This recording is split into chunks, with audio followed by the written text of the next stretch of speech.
This is the DRF Players Podcast. Here are your hosts, Peter Thomas Fornatel and Jonathan Kinchin.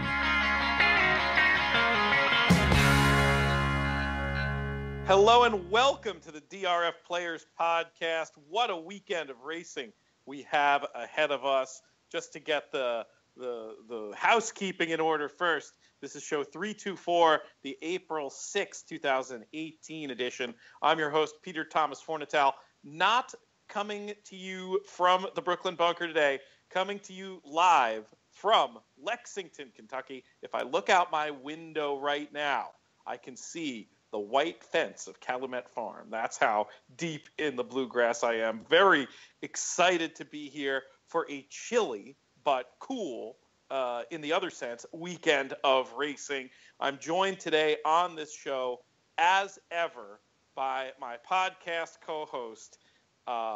What more can be said about this man? He was the first horse player to ever put, first and only horse player to put two entries in the top 10 at the National Horse Players Championship. He is a former tour champion, and he has won hearts and minds over the course of the last few years on this very show, giving out winners ranging from the 1 to 9 shots. He likes to give out all the way out to a couple of $100 horses every now and again. Of course, I'm talking about the People's Champ, Jonathan Kinchin. JK, what's up? Of course, the man that was plucked from obscurity by Pete Fornatel.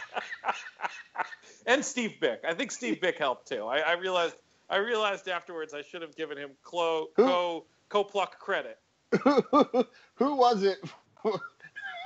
Who was it that said the joke when we were all together at Belmont and it got really kind of weird? We all looked at each other where like that like I was like y'all's child. Yes, we talked about that we were your adoptive parent. JK has two dads, and not that there's anything wrong with that.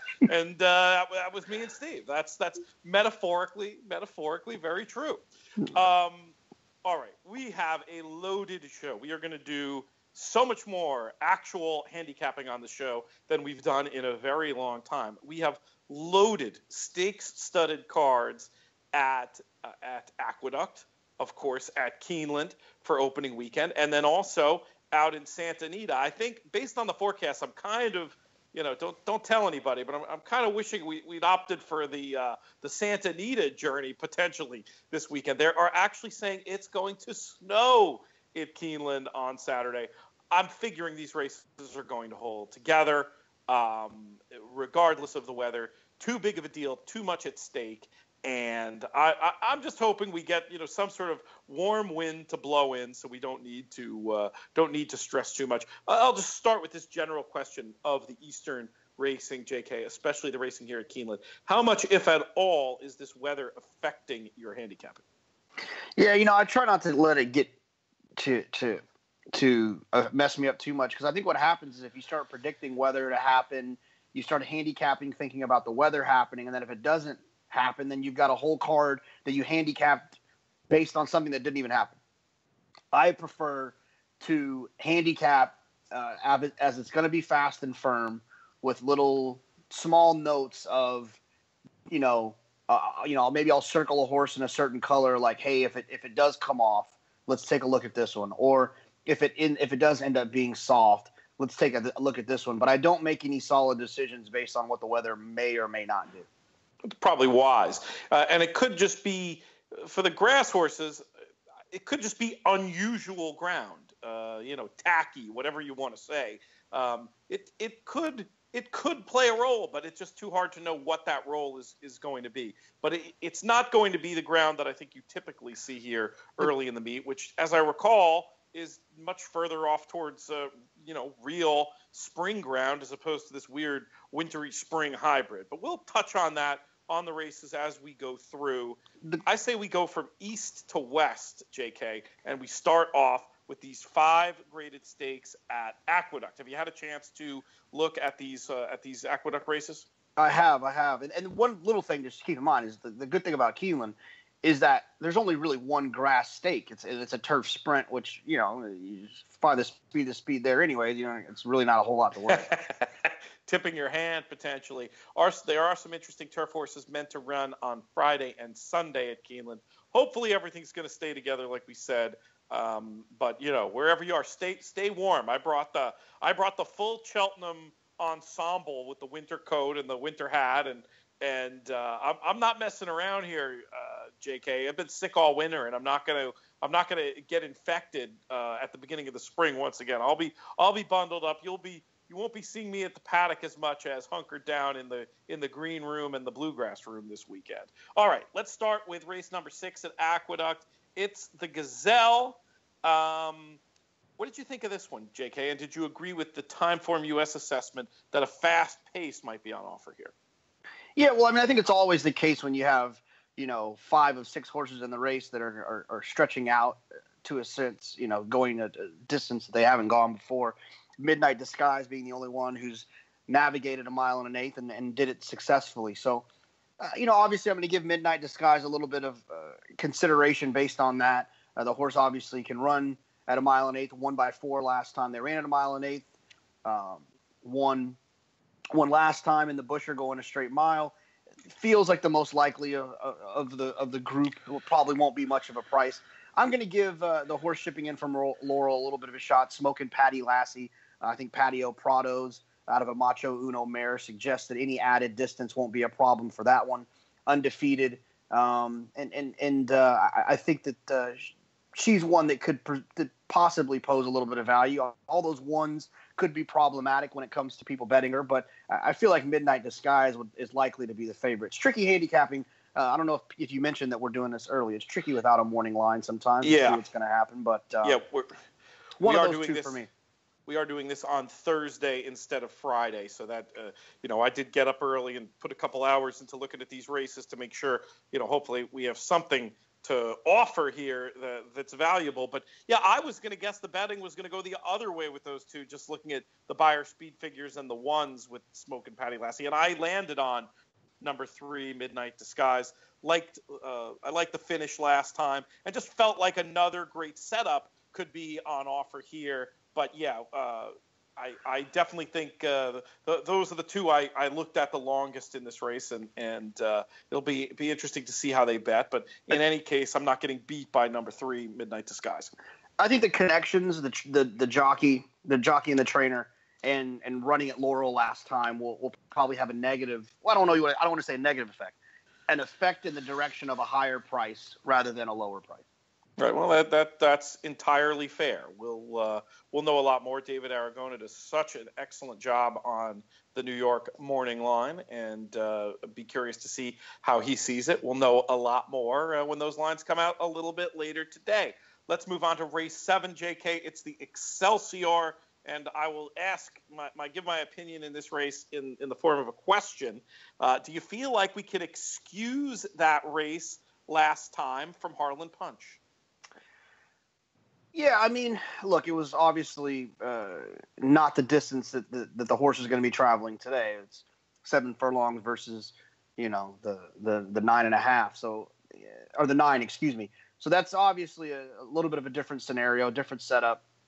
Last time, this horse has won at 1.25 miles before. The thing when I was looking at this race that was kind of tricky to me is that I saw Control Group, I saw Kendrick, I saw Drawn Outside, and I got excited. And I thought, okay, this could be a one. Obviously the 1 1/8 isn't a problem. 3 wins in a row at 1 1/8. He's going to be forward. Kendrick's obviously not going to jack around. He'll go on with it. And then I noticed, there's a lot of other kind of horses in here that can run a little bit with some early gas.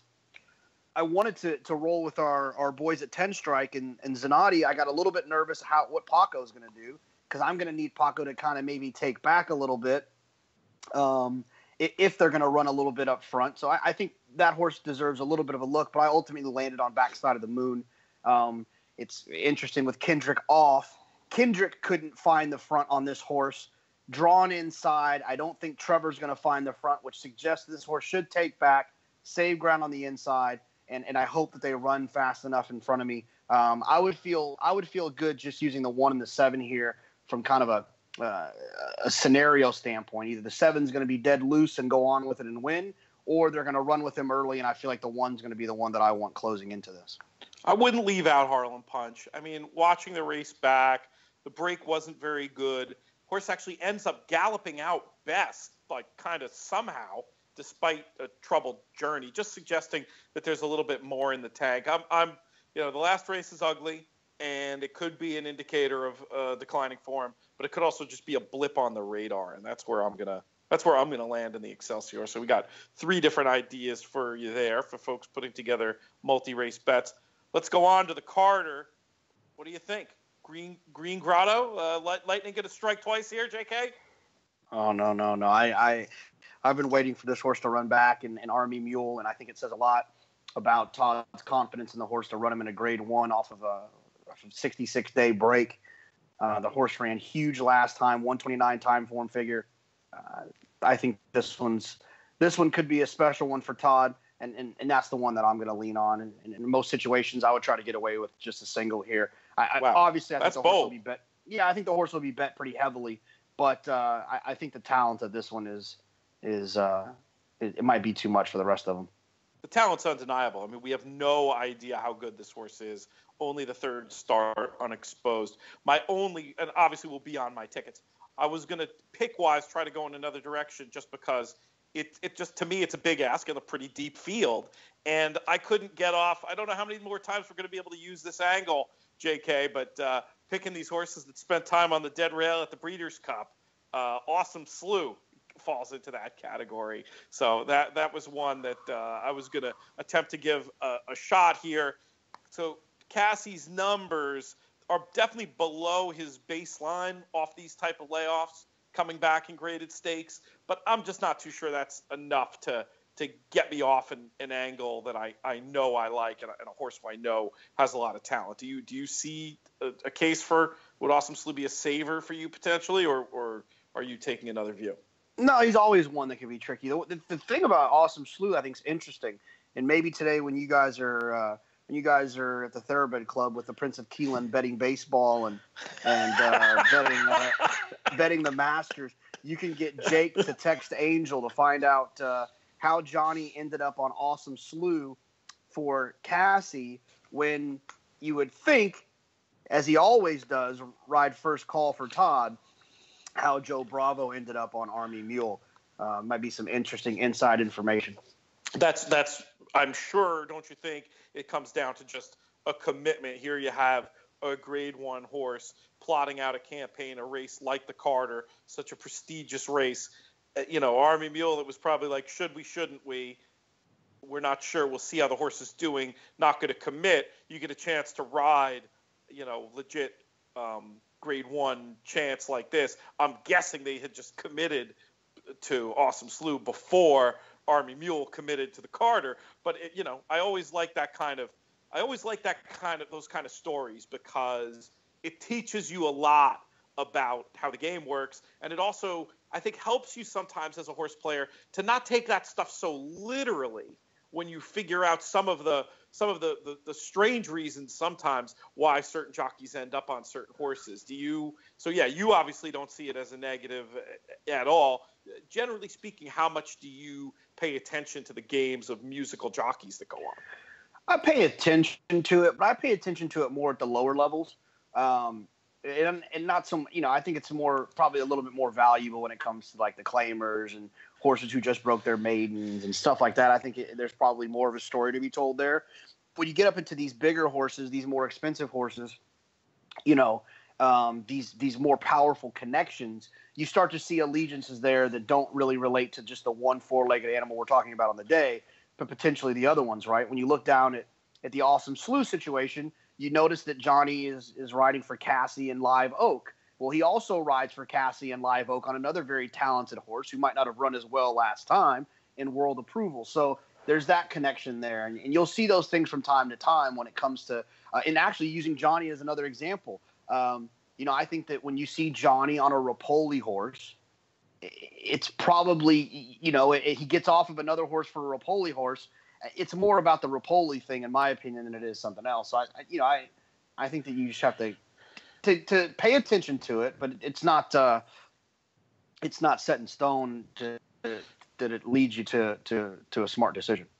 I had a really interesting conversation that I just remembered with Haley Moore when I was doing the At the Races stateside the other week. This was an off-air conversation. I don't think she'd mind my telling it, though, where she talked about how her brother Ryan, when he travels around the world, like very much of a go-to move is to want to races on the undercard in the sense of how are playing. And like some people will see that, oh my goodness, this horse that Ryan the undercard has to be super. Greatest jockey in the world is bothering to keep the leg up. It's like, yeah, people can read too much into that. Sometimes he really just wants to get it in around the race and see what's going on. I thought that was pretty interesting. And is he here this weekend? Does he have a mount on Friday's card? I think I need to figure that out, but I know he's riding Marconi in the Bluegrass for the Tabor Coolmore situation. So I'm not sure if I'm sure he picked something else up. I didn't think that he came all the way here to ride that horse in that dirt race, but apparently maybe that's the case. I mean, I think the idea of him trying to get more dirt experience ahead of Mendelssohn makes an absolute ton of sense. And obviously Keeneland is different than Churchill. But I mean, a guy like that, I feel like the more experience he gets on dirt and just increasing the comfort level and just sort of adding to his incredible bank of mental and muscle memory of how to ride different tracks around the world, obviously for the big bosses there, it makes a ton of sense to me. I mean, and it must just also have to do with I'm not quite sure what's going on, but the flat season hasn't really ramped up yet. I mean, who knows? Maybe he just wanted to come to beautiful Lexington, America. You know? He heard we were going to be there, so he got it. Speaking of which, I've already hit Tony's once. I've already hit Tony's once this trip. Was there last night with Jeannie King and Ken McMahon, and wow, that crab cake, man! It is something to write home about. And they have this amazing thing there with the lockers. Have you seen those? It's one of the coolest looking back bars I've ever seen anywhere in the world. And I've been to a few pubs around the world. And what they have at Tony's, it's so neat. These lockers where the regular customers can purchase whiskey from the house and store it in the locker. And we were sipping on that Van Winkle rye, JK. We were not suffering. We were not suffering one bit last night at Tony's. I, however, will be suffering when I have to feed you at the place at some point in the near future. And maybe we got to get, you mentioned about betting on golf and baseball with the Prince of Keeneland Day. Of course, wagering on those type of events, not legal in this state. So we've got to come up with some other stakes. Maybe it would somehow be less painful if I end up, if either Jake ends up having to buy me dinner at Tony's or vice versa. Anything but me having to just, break off a few hundred to cover your bar bill. Well, you have to now? I think we didn't. It was a small print on the wager. I don't know if you saw on the back of the ticket that we made together that you also have to pay for my offspring. If my offspring is there, it's included in the deal that you have to pay for their food as well. He does enjoy steak. You'll probably get off easy at Josie's. He's just a pancake and bacon guy. That's not too bad, but he does enjoy his steak. So you might be in trouble there. I will tell you this: that kid is so nice. He can eat and drink on me anytime. It's you who I'm upset about. Okay? It's funny. He's waitresses and waiters always get very impressed when they ask him what he wants to drink, and he orders water. Like he kind of a nerd like that. He just he likes to hydrate. But sometimes if I order a margarita or something, he'll say like, "Dad, what'd you get?" I got a margarita, but he's like, "Oh, I'll have a Sprite." The kiddie version, I guess. The kiddie version. Yeah. He gets a Dad gets a treat. He gets a treat. I like it. I like the logic very much. But all right, well that'll be something. Seeing him, something to look forward to. You, less so. All right, let's get back to this racing. We've talked about the Carter, and we'll now move on to the 9th race, which is, of course, the Bayshore. Should I go first here, or do you want to go first? You have a strong opinion here? I got one I like here. Yeah, go ahead. I like a Vinu Malkenu. Just as one of these horses who I feel like has been crying out for the cutback, and I think could get a pretty reasonable setup in here. I don't know. Again, doing this far out. What do you have any guesses at prices in here, or are you just sort of playing it by ear? National Flag off of that last number will probably get bet a number that I have something to say about. It's going to be tricky. I mean, it's hard, and you could, Travis talked about this when he was doing the morning line at Saratoga. Is when Todd and Chad are in a race, it really kind of messes up your normal thought process in terms of guessing at a line. Yeah, because it just those guys are going to take more money than the horse probably merits. So Engage for me here, off the same kind of idea that you had with Avinu Malkune, is that Malkanu? Come on, what are you not? You're not a big Streisand fan, apparently. I don't even know who. You mean Babs? Yes, I mean Babs. Well, I'm just saying his first name. Avin. What is it to a reference to? Well, it's a Hebrew prayer. It's for the high holidays. But I grew up on Long Island. I'm practically an honorary member of the tribe. I grew up in Dallas. Thus your inability to pronounce Avinu Malkanu. Exactly. But there is a famous Streisand version of anyway, never mind. Continue. Avinu. The 2-year-old race in the New York bred race at Saratoga, 100 time form figure. If the horse improves with the normal, we talk about all the time, from 2 to 3, could be really dangerous in this spot. I love Manny Franco. No problems there. Same reason that I landed on Engage. I worry about the price, but Engage ran a 108 time form figure at Bell, the 2-year-old.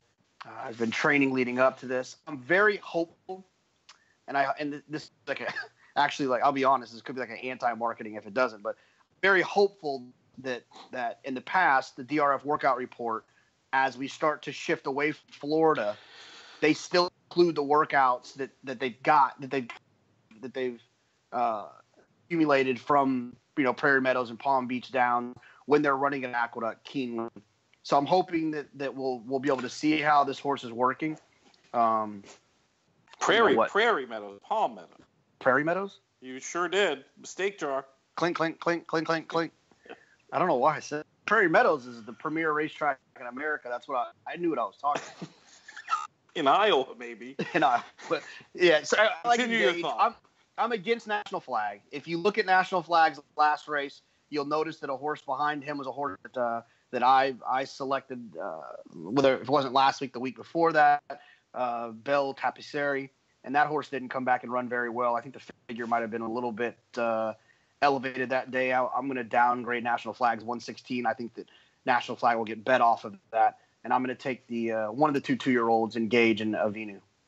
Yeah, I think key to both Engage and Avinu is that idea of projecting a figure forward. And for me, I'm basically forgiving the last 2 Avinu Malkanu races just because I feel like they were distance-wise maybe a bridge too far. So anyway, 2 ideas there. And now let's go on to the race that I will be doing a fairly endless write-up for the Derby Countdown Guide. Boy, though, when I do these write-ups and I land on the favorite, I feel disappointed sometimes, but I just don't know, JK. I don't see who's going to be enticed in here. Do you have some? Should I put it on now, or do you want to go get it? Or should we wait until we get out west, or should I just go and throw it on? Go ahead, the wig on. Okay. I mean, I get it. Entice is probably the most likely winner, and the race here at the Gotham was impressive, and all of those things. But I'm just not overly enthusiastic about that horse. I never really have been. Restoring Hope is here. I worry. This is probably not a bettable race for me because the 2 horses I'm going to win are both going to be short than I think they should be. Entice he just doesn't feel like a 6 to 4 to me. But okay, fair. May go short. Restoring Hope surely doesn't feel like he's done enough to deserve how he's going to Baffert the East Coast. But we talked about it before. Baffert on the dirt when he brings, he usually moves the business. I'm going to give a shot. Just don't really. I just don't favorite of preps this week. That's for sure. I'm going to make me with my countdown piece, half written at this stage. Quick thoughts on Vino Rosso. It is interesting when you first look down. If you're looking at time form, he's kind of off some blue fractions into them. He's not, in a race, he didn't really take up any ground. He kind of lost.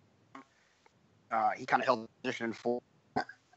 I'm not crazy about this one. I mean, he's the kind of horse that can win, but I just can never really back.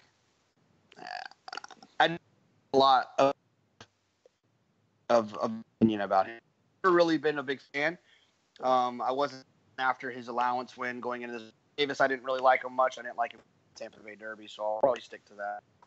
I was impressed by 5'11", but I'm just not sure he's going to be able to find kind of finish that you need against these, though certainly should have a theoretically better pace setup anyway, but I couldn't commit, and I just feel like Forensic Fire, they're the dream. They're keeping the dream alive, but I think the cutback is going to be what's good for that one. So yeah, it's a tricky one. It's a tricky one. It's tough to get too excited. I did see Andy Sterling chastising someone about liking King Zachary. So the first horse that I looked at when I started looking at the races, for the show was King Zachary. So I wanted to see what the narrative that got Andy jumping on some guy. Got him all fired up. Yeah. All right, let's move to Keeneland, appropriately enough, given my view right now out the window. We're going to start. We got 5 graded stakes. They are linked by pick 5, which is kind of cool. Maybe we'll have to investigate from the green room Saturday. And it starts. Is the Commonwealth one? My notes all over the place. I have a couple thoughts here. Call me. Kind of wanted to on Zine Liberal, just your goals down the road. And a very short price in a race. It seemed like maybe a couple other. Oh, did you land this chalk, or did you get as well? No, I'm Westwood. I think we're gonna get IRAD. We've talked about that before. I think this is gonna naturally put himself there, straight out the extra furlong from 1/2 to 7. I think he's tough. The figure suggests that he's going to be tough, and the pace standpoint. Limousine Liberal is a tough, hard, awesome horse, but I don't think I really want him as a 6-year-old 104 break when clearly them isn't like the goal. It's just I feel like maybe this is just get this race in. And then get them rolling for today. So, horse, surprised if he, but I'm with Westwood being loose. I love that's where I landed as well. Westwood, Time for US has voted as horse on near the lead, and I'm not going to repeat what you just said. I agree. I think his numbers are very competitive and should have a tactical advantage, very strong. Really speaking on form, this runner, ERA is also a bad thing at all. So we'll have the same idea that I wouldn't let Limousine Liberal be knocking that pick 5, but I think he just used him as one of backups and Westwood. Does it sound right to you, or are you more against Limousine than that? Oh, not aggressive. It's just from a if of a 6 to 5, I pile on situation. It's going to be he'll be, and there's a chance that he'll be used from an equity point more than West because I don't be upside down at ends, but I'm not going to lean on him in a way that I don't want Westwood. I mean, that concept for the uninitiated, the not wanting to be upside down. That's the point. Yeah. So, for instance, let's just call it rather than a pick 5 for E. Say I have a $50 double start with Limousine Liberal and like a $35, $30 double starting with Westwood. The reason I'll spend a little bit more on Limousine Liberal is if he wins, it's going to pay less.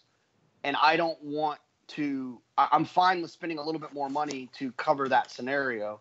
And so then I'll just spend less on Westwood if that was a good explanation or not. Yeah, that was excellent. No, it's perfect. You don't want to hit the race. I think the specifics upside down is you don't want to be still alive with a ticket that isn't worth, that's not worth enough to be bothering with having covered the combination at all. If you're gonna use a horse like that, if you're not have enough to at least like make your stake back or whatever, you should probably just be trying to oppose the horse totally. To me, if you're going to bother throwing the horse in, you want to at least have enough money that you don't feel like you're upside down, i.e.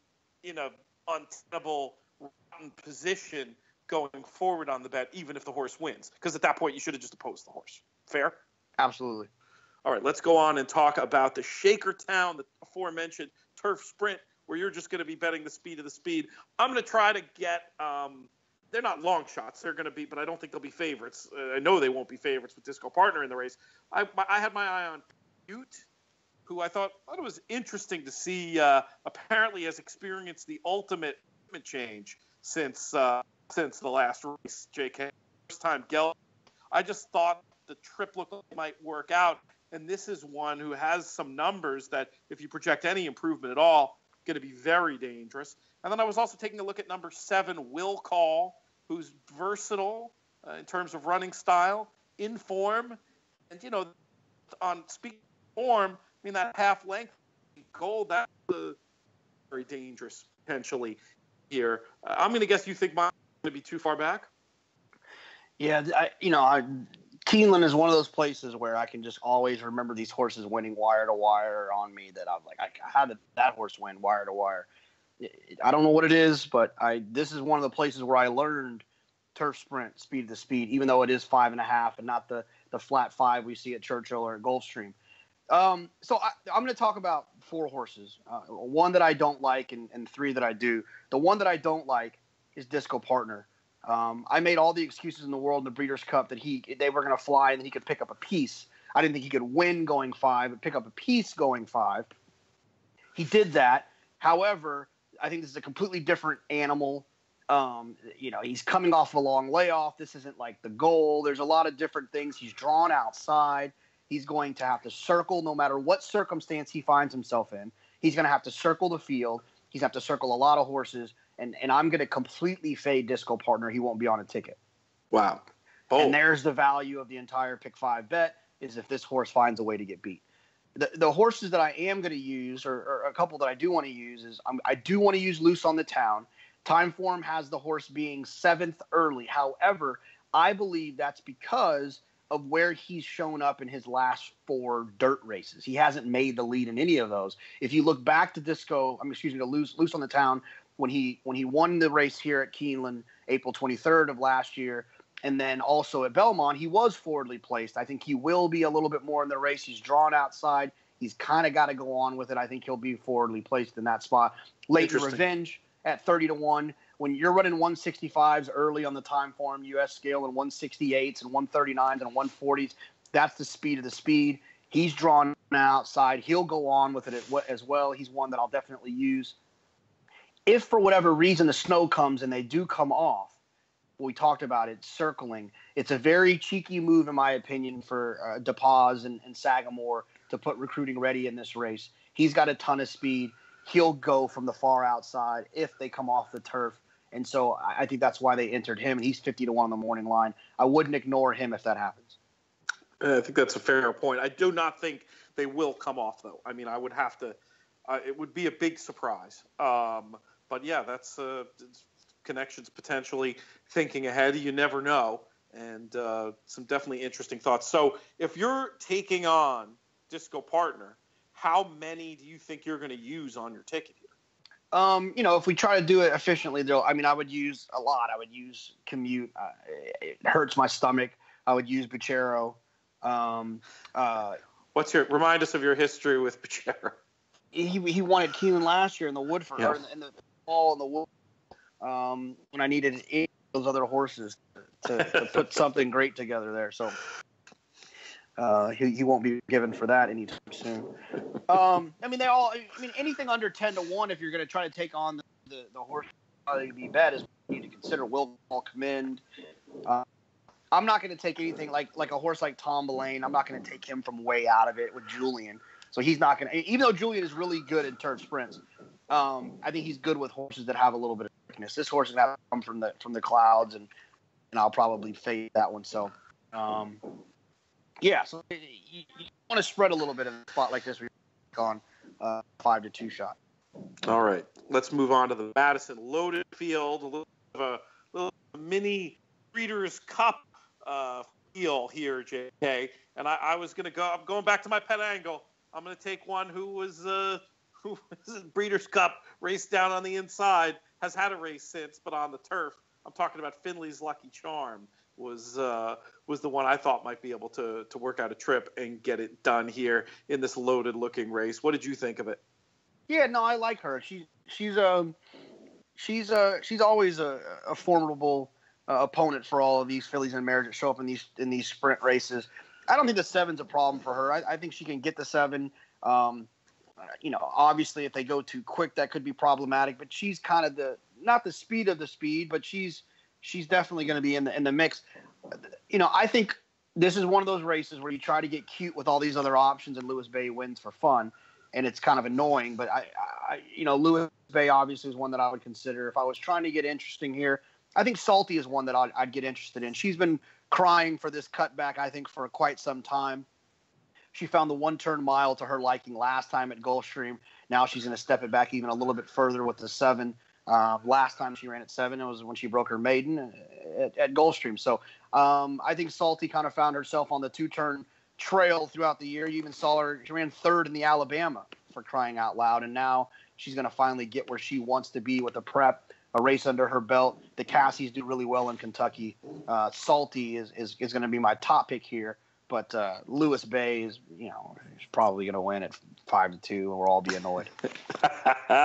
We'll talk a little betting strategy. I like your case for Salty and agree with it very much. By the way, I do not think Lewis Bay is one to take on either. I mean, I've got a lot of similar thoughts there on those two. And I think that Ami's Mesa is a trap horse based on her last run. Let's not forget how that playing on that day where she ran at 18-1 and missed by a nose in the Filly and Mare Sprint. I think she's going to be overbet in this spot. She's drawn outside. She's going to have to circle horses. 154-day layoff off of her best, which was extremely bias aided. Another one who probably you could say that about, if I'm remembering my Saratoga biases correctly, is American Gal. Are you against her as well? Yeah, I kind of always am. But I'm against her in terms of like supporting, like being excited about her. She's not one that I'm going to let beat me. There's not enough on track information for me to do that. I just have never really been a big fan of the horse, and the connections. And so I don't exactly root for the horse, but I'm not going to let the horse beat me. I'm almost tempted to go there. Did I dance around that? I'm almost tempted to go there, but I'm not gonna let you have it. So when you talk about being against Ami's Mesa, is that completely, or is that a backup on a ticket, or what? Just a backup. It's a backup where if she wins, I'm not dead with other great opinion. With Fading Disco Partner, right? That's where the bet is going to be built around. Is Fading Disco Partner. I don't want Amy's Mesa or Ami's Mesa to win, and I'm just completely done. But at the same time, I'm not going to waste equity on something that I don't think is going to happen. I'll have a small situation to get the bet back, the bet amount back, whatever the outlay is. And talked about everything else at the low end of the market here. What thoughts on Miss Sunset? She's that caliber horse. Kind of had some really nice runs back in 2015. She ran well here in a win here. I wasn't crazy about that race. I think it was the greatest in the history of America. Probably one that you need to respect, but one that kind of gets the blood flowing, and also, she's gonna be kind of up close to something be a pretty quick pace with Lee's Lucky Charm and Miss Locust Point, and so I'm not 100% convinced from that outside draw that she's the one that I would want, but she's definitely one you wouldn't want to toss. But I'm not overly enthusiastic. I don't mind the draw at all. You do? No, I mean, I'm just saying she's not going to get to the rail, and it's not going to be like she's either going to be in the middle of a 3-horse duel or somehow find herself on the outside of one if Lewis Bay happens to go from the rail. So she's 2 or 3 wide in a contested pace. It's not ideal for me. All right. I like a lot of good thoughts there. And this pick 5 definitely taking shape for us. Do you have a single in race 9? That's kind of the way I was looking at it. Yeah, I think I actually think she's one of my favorite horses, like leading up until the Oaks. Every time I think about the Oaks, I try to see who do I really like, and I kind of always keep coming back to Monomoy Girl. So, friend of the show, Monomoy Girl. Yeah, absolutely. Yeah, I think so. I think so. I think she's probably going to be a single for me. And I already actually had this conversation with you, but I talked to Sean Borman about it this weekend. I think that back in the day, I used to and I don't even remember how to calculate it anymore. I need to kind of look it up. But back in the day, I used to use turn time when I used to use, I can't remember what PPs they were, but I used to use a kind of calculated turn time. I read it in a book somewhere. And then I kind of got away from it. But I'm kind of going to try to reintroduce it in these races where they have a short stretch. Because I feel like a lot of those moves are made on the turn. So I want to try to identify what horses run the turns really well for those races, because those are tricky races. They're not normal. So I do need to take some time to figure out how, with the current information I have. I don't know if there's a way that we can really do it with time form or whatever, but formulator. Let's explain. I'll let you define turn time. And obviously it changes based on the distance of a race, but conceptually define it, and then I'll give you my quick thoughts on. Well, really, from what I understand, it's what it sounds like. It's the time. Pretty literal. The time that it takes from a horse to, I would assume, run from the half to the quarter, or would it be from the half to the 8? Longer. Yeah, because it would be the.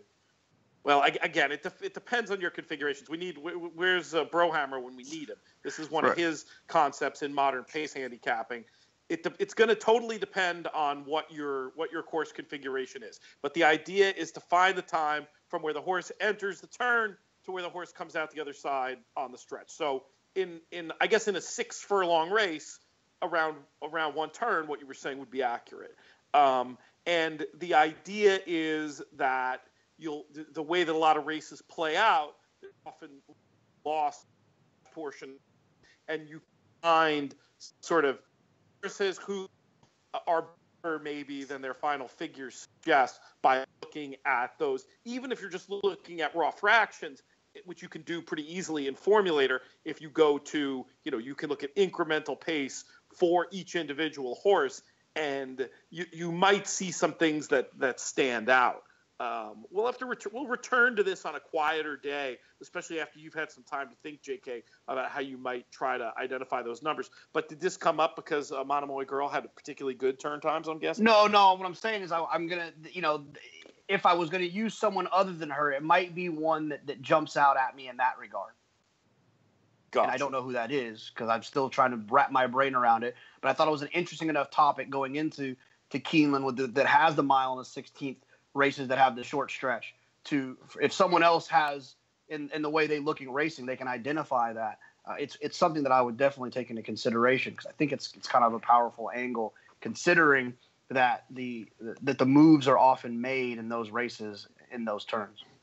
Any that you'd want to throw out here as potential backups, or would you just go for sort of the obvious market alternatives to Monomoy Girl if you were going to construct some small backup lines? Yeah, no, I think that it's probably, I think Typhosha, anytime I see Doug O'Neill's name and catches my attention, he gets IRAD to come out of the room to ride this one. he's always sneaky. He shows up in big races, and so I mean that's one that I would consider. But I really do feel like Monomoy Girl has this one locked up. Sometimes when we talk about singles in the traditional sense. You're only using this one horse, and if this horse doesn't win, you're out. Other times we talk about singles when really we mean a lone A horse, the type of horse you might run 80% or more of the bet through. This one sounds like an old school single. Am I right? Yeah, I think so. Eskimo Kisses is obviously the second choice at 2-1, but that horse is going to come from off of it, and there's more opportunity for things that are wrong there. Yeah, I feel pretty strongly about that. Monomoy Girl, for me, it's the visual impression in the videos is just there's just a lot of class. There's a lot of talent. It just looks like there's more under the hood. It just quickly becoming a horse that super interested to follow. Like you said, I mean, we've totally become fanboys. And the data backs it up. So, I think that's where we're coming from there. Let's move on to the Bluegrass JK. I have not had the time to do the deepest of dives on this one, but Free Drop Billy, it just felt like that 1-turn mile last time was too sharp. This is a horse who's obviously been, another that we've talked about many times on the show and has done some good for DRF podcast listeners in the past. Too many questions about the favorite. Good Magic here for me at a short price. Super interested to see how he runs. A much better run would be no surprise at all. But I'll tell you this. I ain't let Free Drop Billy winning without me. I think just getting back to more of what he wants to do. And, we've talked about these Romans 3-year-olds and how they often continue to improve. He's the one for me. What do you think? Yeah, no, I mean, I like the top three choices, really, with Good Magic, Free Drop Billy, and Quip. There's really nothing creative to say about those three. I think they're just both three nice horses, and they're probably the three best horses in the race. And one of those three will probably win. However, I am going to use, if I'm playing in contests, I'm going to cross my fingers and hope that Good Magic or Free Drop Billy wins, but I'm going to be playing Tiz Mischief and or Gotta Go. I liked Gotta Go last time. The horse just didn't run well trying to close at Gulfstream, but the race 2 back against Strike Power was really impressive. I'm gonna hope that third off of the break for Ian Wilkes, a trainer that likes to kind of train his horses up to spots. I'm gonna hope that we're gonna get Gotta Go's best performance at 30-1 on the morning line. And Tiz Mischief at one point was one of Dale's best 3-year-old prospects. Has kind of gone the wrong direction as of late, getting beat by 13 and by 11. He's still persevering with the horse. I'm going to give that one another shot at 30-1. He gets Lannery, could end up getting a good trip and work out something. But I'm going to try to use one of those two. But for me, the top three choices are probably the most likely ones. But I'm going to try to hook those two up, whether it be in second and third of exactas and tries, or even as some really long shots in the multi-race situation. I want to follow up with a question about Flame Away, who's actually the third choice along with Quip. My concern for Quip was trip and race design related. So I wanted to ask you about that too. What kind of trip do you see Quip working out, and what are your thoughts on Flame Away before we move on to California? Yeah, I mean, I see Quip somehow getting himself down to the inside and saving ground. Have no idea how the track's going to play. But in typical handicapping, saving ground and being down the inside is a good place to be. It's second off of a break. He showed 2-year-old form. We talked about Rudolph Brissett and kind of his up and coming emergence as a trainer in the country, and well bred with WinStar. The added distance shouldn't be any issues. It's all of those reasons. I would suppose he's tactical enough to be forward. Those are really the reasons that I think that he can get the job done. When it comes to Flame Away, right when you said his name, I said, I don't like the horse, but I'm not really sure why, and I don't know what I'm going to say when Pete says that he's interested. So then I flipped over to the PPs, and I was like, okay, I don't have very much time. What don't I like? And the answer is I don't like the Cassie turf horse switching to dirt situation. And maybe he wasn't a turf horse. I mean, he did break his maiden in the slop at Saratoga, but his 2 dirt wins were in the slop, and that was in the Bourbon when he was supposed to be running on the turf, but it came off and he won anyway. I just feel like it's a turf horse who's tricked them into thinking that he could possibly run the dirt a little bit, and I'm okay with just fading him. I hear you. You look at the big win 2 back, slow fractions, loose on the lead against a short Catholic boy. That's the claim to fame. And I think you make some good points about Quip. My first gut was to just think, oh, well, the trip's going to be nothing like last time. But then you go back and you look at the PPs, and this is a super versatile horse who's won stalking, won on the lead, and won closing. So you're kind of right about that idea of just getting a good position and being able to sort of go where the race flow takes, and potentially getting some sort of stalk and pounce situation. So I that's one I'm going to convinced to go ahead and throw in as well. I think Arawak's a little bit interesting too. I mean that horse was sprinting at Ascot on the turf as a 2-year-old, and now is running on a 1.125 bluegrass after switching to Doug O'Neill. Doug hasn't had the horse very long, but interesting to say the least. Yeah, certainly a cool race with a lot of different storylines, and pretty interesting. You've got some compelling cases on some horses who are 30-1 on the morning line. You pick too many. We can't credit you with coming up with your next $100 horse if one of them wins for that. I'll take Gotta Go for that. Okay, excellent. We'll credit you if Gotta Go gets it done. And I assume in contests you'll be that's the direction you'll be looking to go.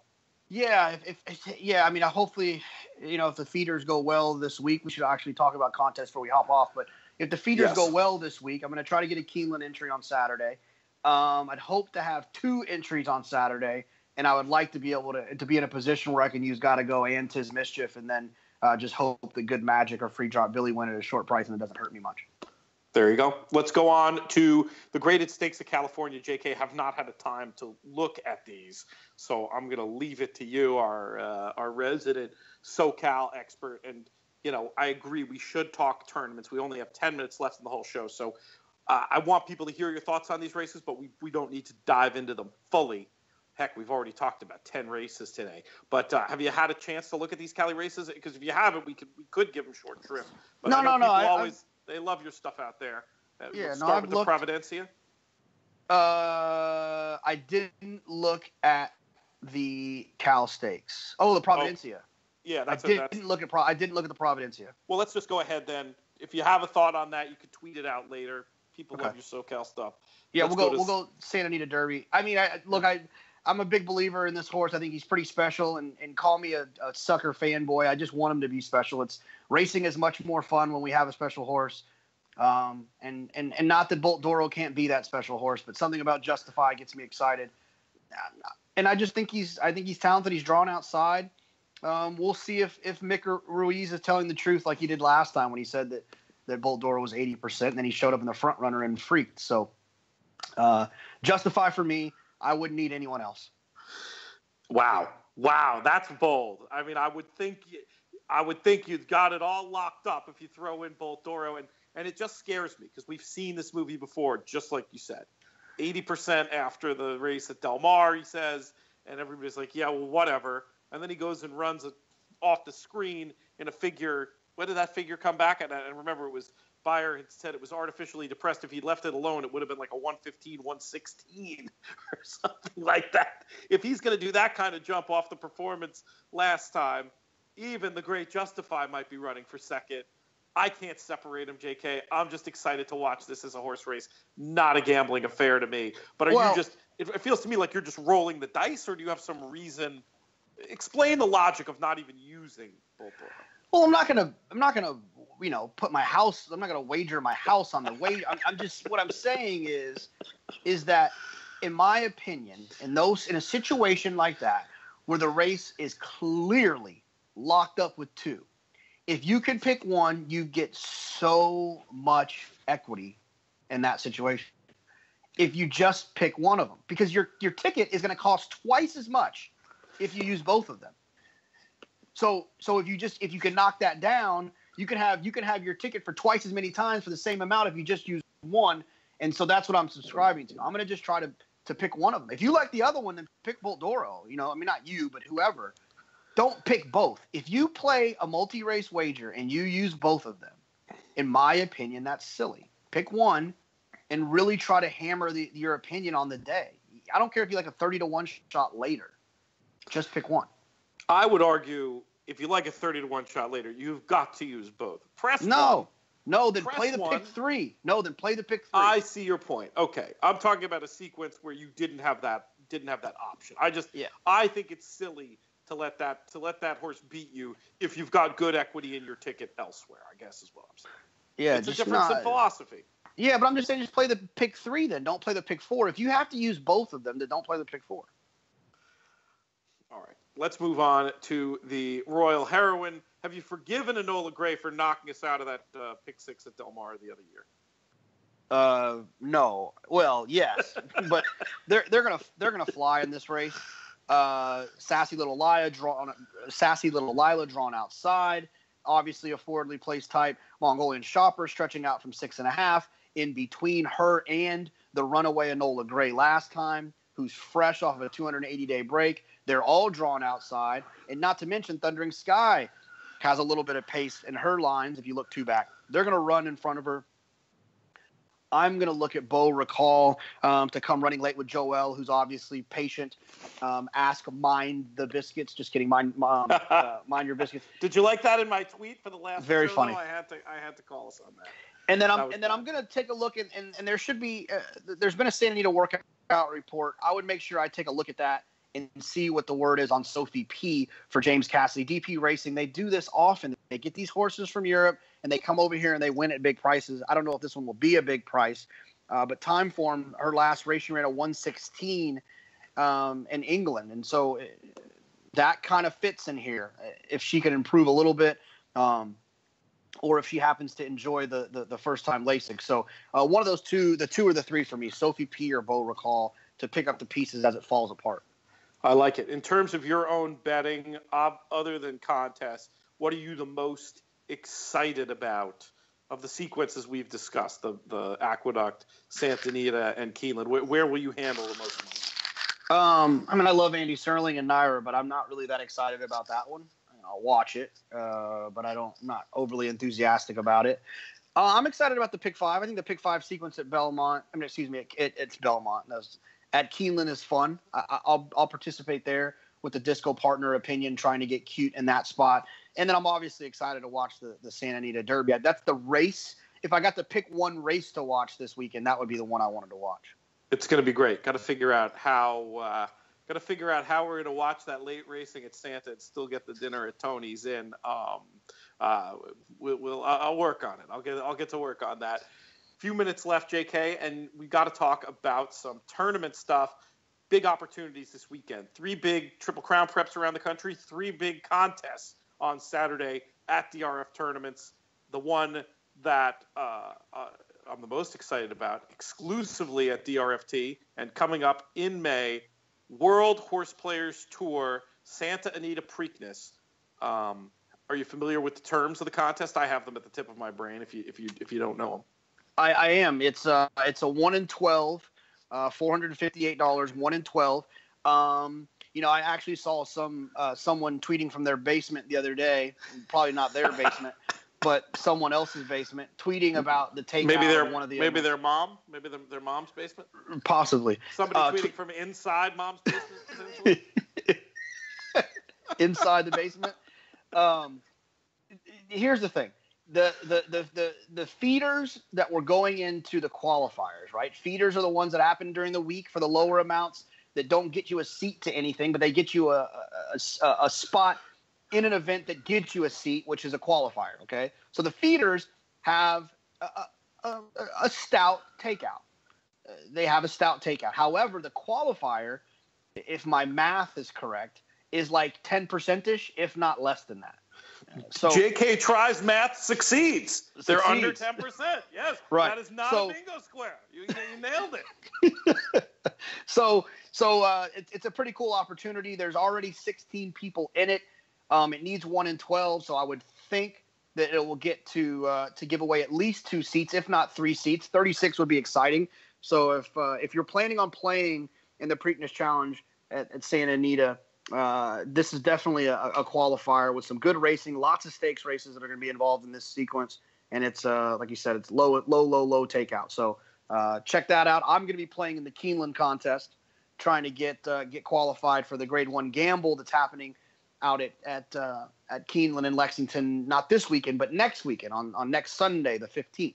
So that's right. That is going to be a big event here, JK. Lots of folks talking about it already.